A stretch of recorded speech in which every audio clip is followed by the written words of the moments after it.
Mireu, no es tracta de donar... El concepte de plebiscitari no és un concepte jurídic.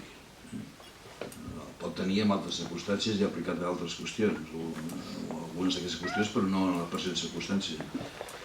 Però és obvi que, en fi, primer que el caràcter polític el tindrà, que no és definitiu i que en aquest full de ruta que abans comentàvem s'inclou explícitament l'objectiu de confirmació via referèndum de la decisió final i última dels ciutadans catalans.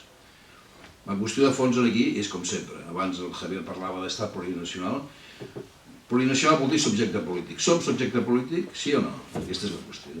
De moment això no es reconeix, no es vol ni admetre ni convertir en conseqüències pràctiques en el terreny democràtic. Per tant, sense desafiament institucional català, institucional, social, polític, col·lectiu, no hi haurà cap possibilitat d'arribar en aquest presumpte referèndum escocès. Avui a Escòcia, demà passat a Escòcia, els escocesos es configuren com una forma determinant per l'estat britànic, precisament. Curiosament. Doncs mireu quin és el camí, diguéssim. Jo crec que està bastant clar. Aquí es tracta de mantenir absolutament el principi de qualitat democràtica, d'exigir-nos a nosaltres mateixos, però de plantejar els debats amb la màxima profunditat i fins a les últimes conseqüències. Bé, com deia la Carme Forcadell, fins ara el president Mas, totes les coses que ha dit en aquests 2 anys i mig les ha anat complint. Per tant, l'escenari més que probable, o molt probable, és que el 27 de setembre hi hagin eleccions, si és que no hi ha esdeveniments molt difícils d'imaginar.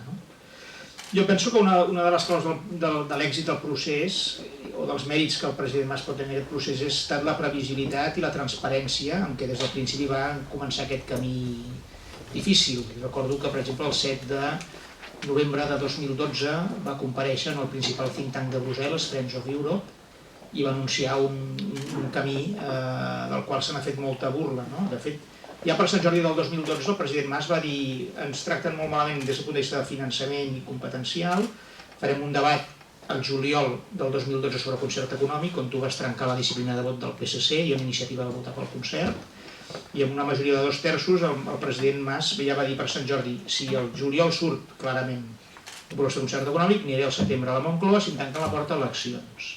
Va haver-hi molta broma dels unionistes, que vas de farol, no les convocaràs en la vida.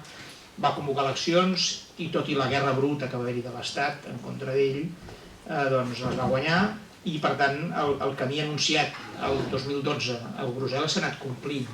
També hi havia qui deia que no hi hauria referèndum, i va haver-hi referèndum. Per tant, jo tampoc el que faré aquí és defensar, i amb això acabo, que el 27 de setembre sí és una data sagrada, depèn. Nosaltres hem de triar el millor moment, i si, per exemple, el president Rajoy avança les eleccions espanyoles, que pot fer-ho, perquè li poden anar molt malament les eleccions locals i regionals del maig, i perquè pot témer que si les convoca al novembre el govern català faci coses, si es constitueix el 27 de setembre, quan les Corts espanyoles estan suspeses i en tràmit electoral. Per tant, té una certa lògica que vulgui o fer-les coincidir o no, des del punt de vista de quina és la reacció del Parlament espanyol si és que Catalunya el 27 de setembre vota i hi ha una majoria clara de diputats per l'estat independent i tiren pel dret amb segons què. Per tant, jo de tota manera, i amb això acabo, tampoc donaria un caràcter sagrat al 27 de setembre, perquè no ve de 2 o 3 mesos més de votar, i en aquest sentit tampoc no entenc aquelles postures que ara poden dir el 27 de setembre s'ha de votar sí o sí. Doncs depèn, hem de moure, és un joc on hi ha 2 agents que van reaccionant i tu has de reaccionar en funció del que fa el teu adversari, mirant sempre el teu millor interès. Per tant, des d'aquest punt de vista, doncs home, jo penso que si no és el 27 de setembre que votéssim, doncs no passaria gaire més temps en què ho féssim.